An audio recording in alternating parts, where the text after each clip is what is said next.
Welcome back to the Mastering the Keys series, where we'll learn how to master playing in every key on the piano. Whether you're an aspiring music producer, a composer, songwriter, or just want to get better at the piano, learning every key is important because each key has its own unique sound and emotions that are associated with it. Knowing how to play in each key will also help you to be a better musician. It will be able to help you craft your music to match how you envision it in your head. Now, the last major key that we worked on was E, so let's travel down that wheel of fifths 5 notes to the next stop at B major. Now, every time we move down the circle of fifths, we'll add another sharp. In the key of E major, we had 4 sharps, which were F sharp, C sharp, G sharp, and D sharp. So in the key of B major, we'll add the next sharp in the series, which will be A sharp. We know it's going to be A sharp because the sharp that we add will always be a half step below the root note of the key. In this case, we're in B major, so the new sharp that we're going to add for B major is A sharp, a half step below. Now let's talk about the notes that make up the B major scale. Since the key is B, the root note of the scale is also B. By following the major scale step pattern of whole step, half step, whole step, whole step, whole step, and half step, we get the notes B, C sharp, D sharp, E, F sharp, G sharp, A sharp, and then back to B. Now let's take a look at how to play the B major scale on the piano. To play this one on the piano, our right hand thumb, or finger 1, will start on B, and then we'll play finger numbers 1, 2, and 3, and then we'll slide our hand over so that your thumb lands on E, and continue up the keys with fingers 1, 2, 3, 4, and 5, with 5 landing on that B. And then we'll head back down with 5, 4, 3, 2, 1. Then we'll slide our hand back down so our thumb is home on the B key again, and continue downwards with 3, 2, and 1. Again, those finger numbers are 1, 2, 3, shift, 1, 2, 3, 4, 5, and then back down with 5, 4, 3, 2, 1, shift, 3, 2, 1. So be sure and practice that scale pattern slowly until you can do it 3 times in a row without mistakes. Then you can slowly work on speeding it up. Once you feel comfortable with that scale pattern, we can move on to the left hand. In the left hand, we'll start with the ring finger, or finger number 4, on B, and play finger numbers 4, 3, 2, 1, and then slide that hand up 4 notes so that finger 4 lands on F sharp, and continue playing up the keyboard with 4, 3, 2, and 1. Then we'll go back down starting with 1, 2, 3, and 4. And then we'll shift back down 4 notes and play fingers 1, 2, 3, and 4. Again, those finger numbers are 4, 3, 2, 1, shift, 4, 3, 2, 1.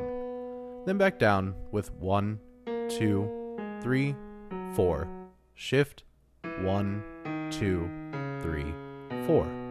Now we'll do that a few times until it's comfortable to play, and then try playing both hands together at the same time. This one may feel a little weird because the right hand starts on finger 1, but the left hand starts on finger 4.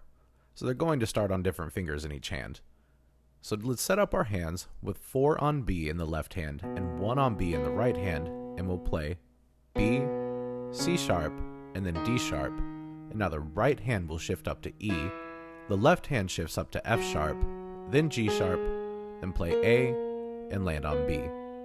Now back down from B to A sharp, then G sharp, F sharp, and now the left hand will shift down to E, the right hand shifts down to D sharp, then play C sharp, and finally land home on B.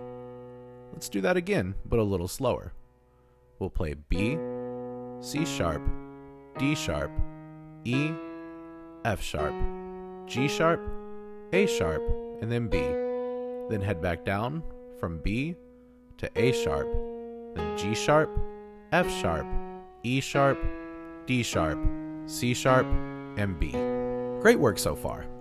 Now once you feel comfortable with those scales, we can move on to arpeggios. Arpeggios are just runs that play the root, the third, and the fifth of the scale, which in B major are the notes B, D sharp, and F sharp.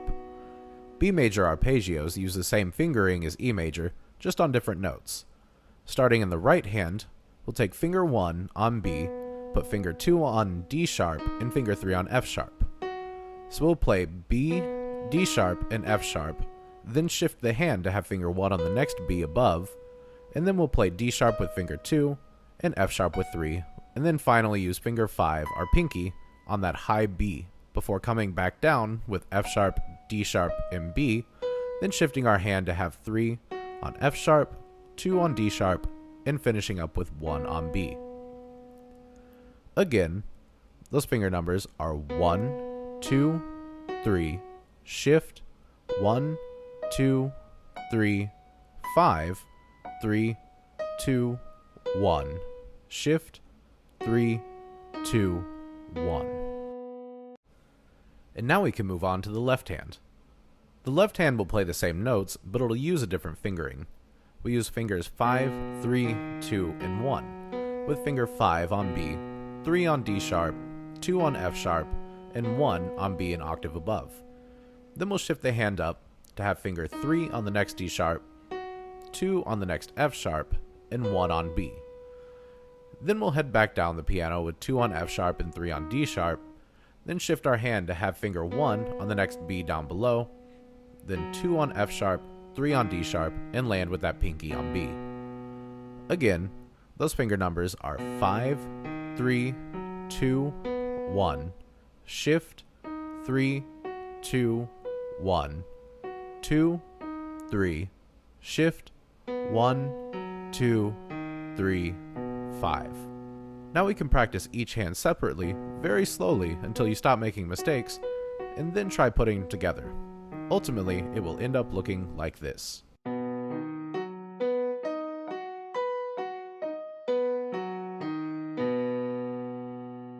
Awesome job with those.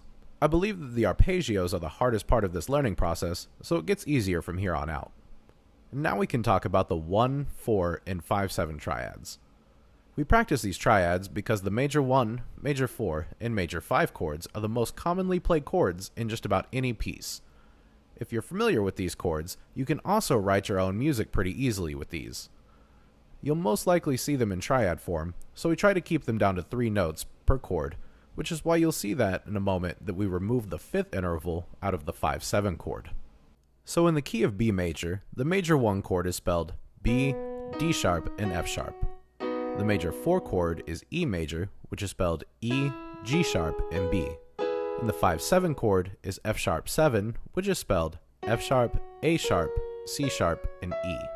But to make the chords fit a bit better in the hands, we'll play the 4 chord in its second inversion, so it will be stacked on that B and spelled B, E, and G sharp. And the 5-7 chord will be stacked in its first inversion, but we'll remove that 5th interval of the chord to leave us with a triad made up of the root, the 3rd, and the 7th notes of the chord, which will be spelled A sharp, E, and F sharp.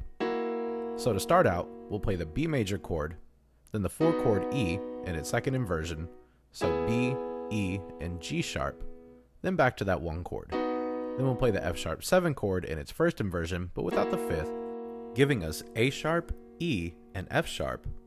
Then finally we'll end by going back to that B major chord in its root position. Playing them back to back looks like this. Great job making it through those. There's just one last thing to talk about before truly mastering the key of B major, and those are the inversions. These are just going through different ways to stack and play the B major chord. Starting in the right hand, we'll play B major with the notes B, D sharp, and F sharp using our classic 1, 3, and 5 fingering. Then we'll move finger 1 up to D sharp, so we'll play D sharp, F sharp, and B with fingers 1, 2, and 5. Then we'll move the right hand up again so that finger 1 is on F sharp, and play F sharp, B, and D sharp with fingers 1, 3, and 5 again. And then finally we'll play that B major chord in root position with fingers 1, 3, and 5. In the left hand the notes are the same, but we'll use different fingers. We play that root B major with fingers 5, 2, and 1 on B, D sharp, and F sharp. Then we'll shift up to play D sharp, F sharp, and B with fingers 5, 3, and 1. Then we'll move up and play F sharp, B, and D sharp using fingers 5, 2, and 1. And finally move up one last time to play that root B chord with 5, 2, and 1. Like when learning everything else on the piano, be Be sure to practice each hand slowly until you can play without airs before you try putting them together to play at the same time. And when you put them together, play even slower than you did with the hands separately. So now let's put together everything that we've talked about so far in this video. We'll do the scale, the arpeggio, the chords, and then the inversions.